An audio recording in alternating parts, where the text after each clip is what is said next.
Well, hello once again, everyone. This is Bob Martin, the RC Sub Guy with the Nautilus Dry Docks, and I have another submarine overview for you. This one, near and dear to my heart. It's the namesake of the company, my favorite submarine in the entire universe, and an exceptionally unique boat. Let's take a look.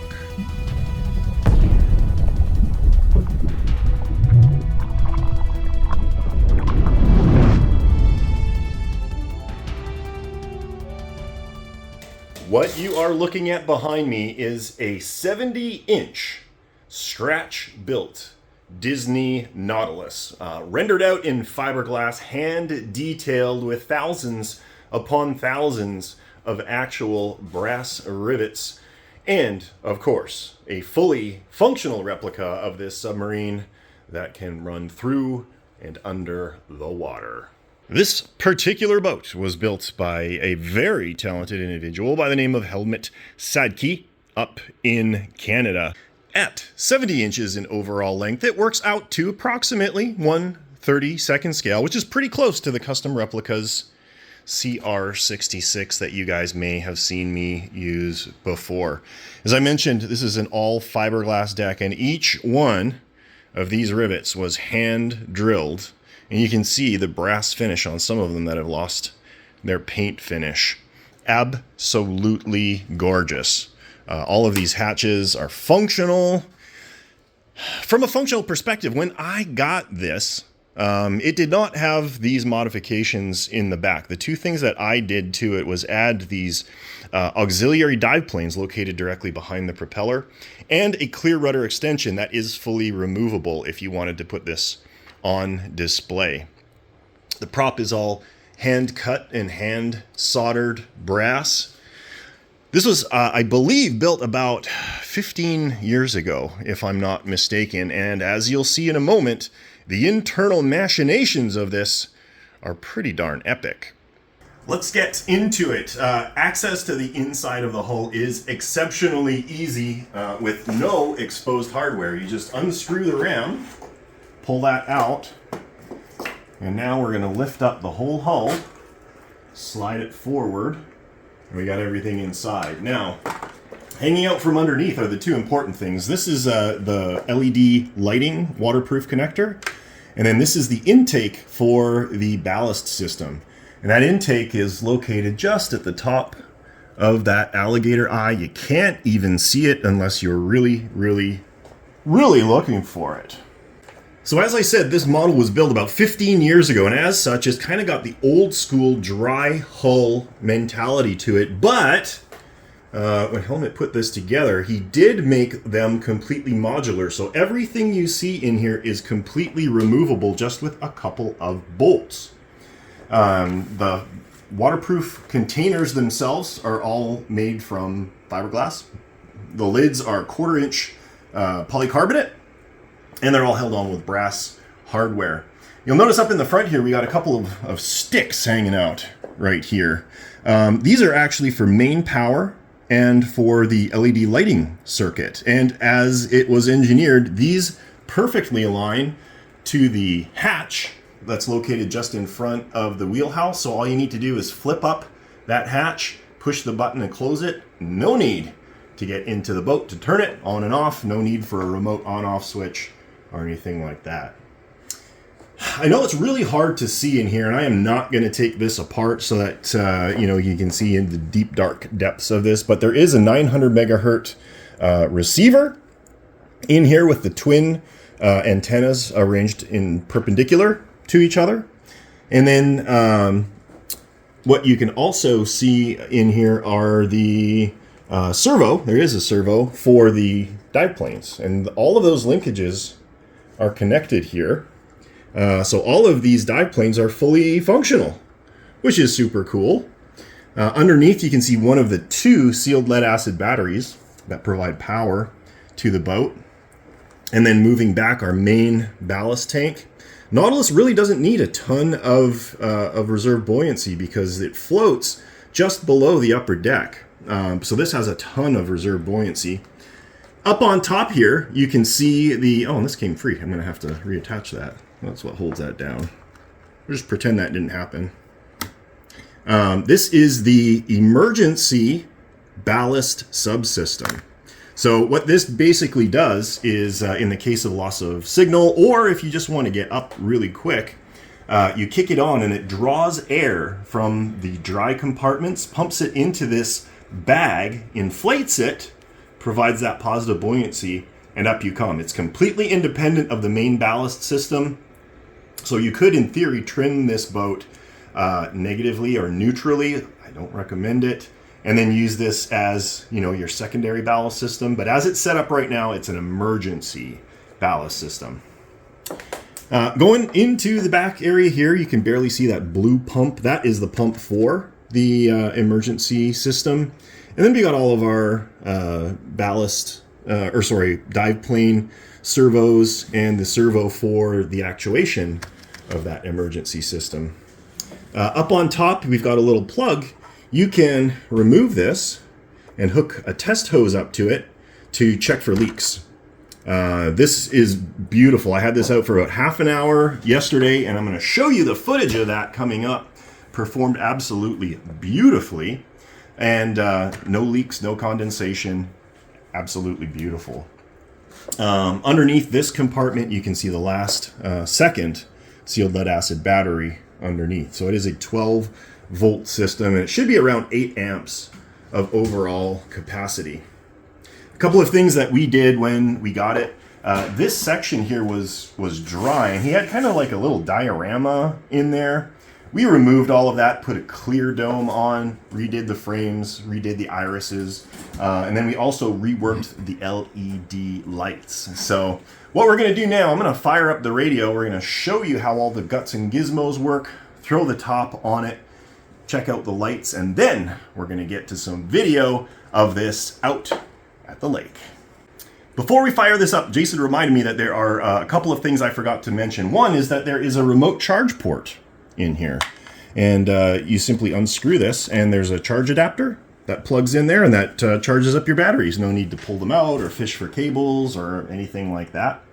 And the last thing we got back here is a grease port for the main drive shaft, so you can inject grease in there. Kind of an old school stuffing box. Right now I got this up on my personal FrSky X20. The customer has his own radio, which he's supposed to be sending to me, and I'll get that all configured for him. But in the meantime, we're going to run off my radio, and we're going to get this all set up, and it's super easy. All you do is just turn it on. And you'll notice that this is a secondary circuit for the lights, and when I hit that button, all the lights come on. I'm just going to leave them off for now, just for fun. Okay, functionality. Let's start at the back here. We got our rudder, really good throw on that. And then we've got our dive planes. With these being located directly behind the propeller, these have an enormous amount of impact on the pitch control of the boat. This was a modification that I did on my original Nautilus back in like 2000, back when I was first getting into the hobby.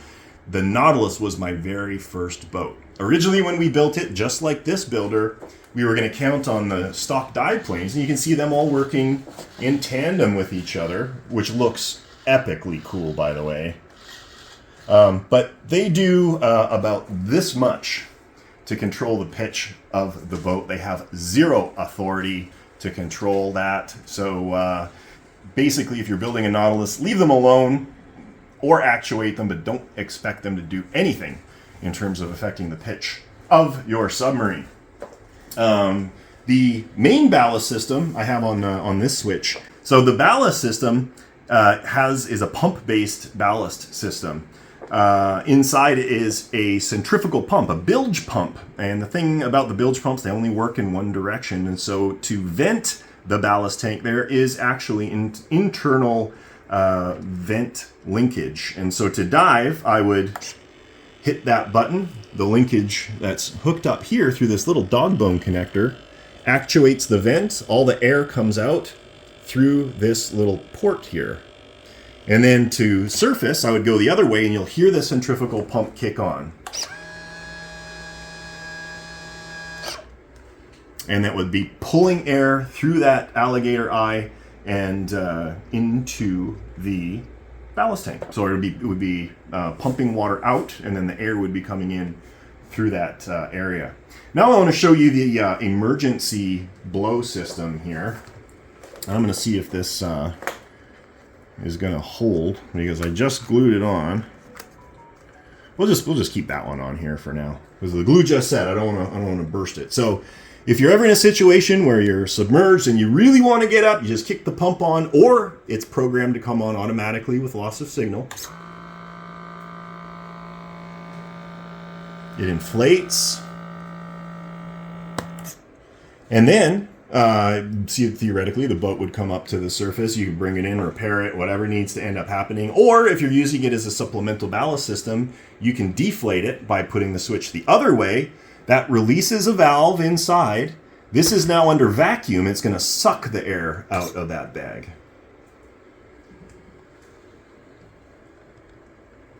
There you go.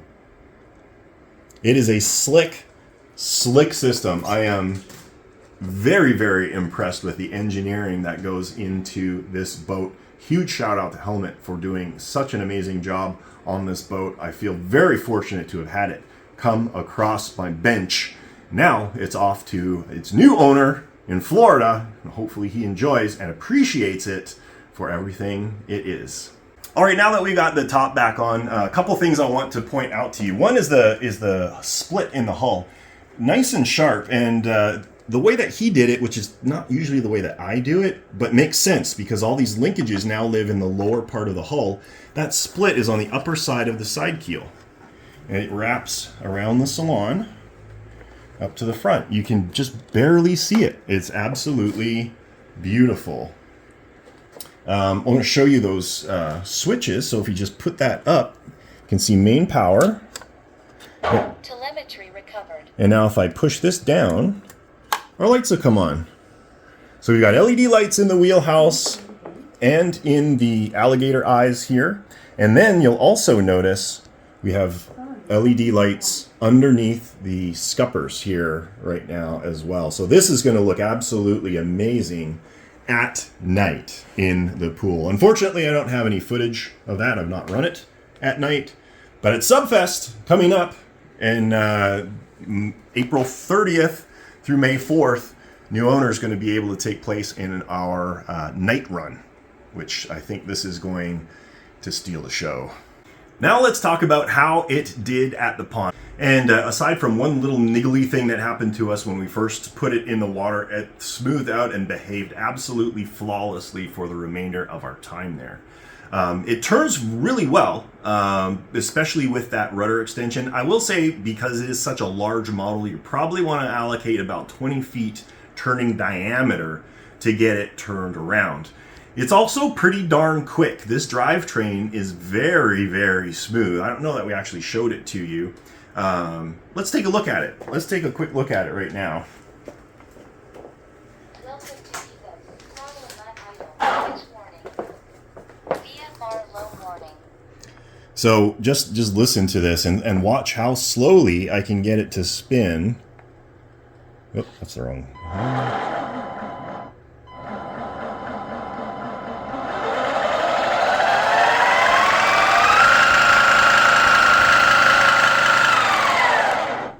That pushes some water, trust me. This thing will get up and move.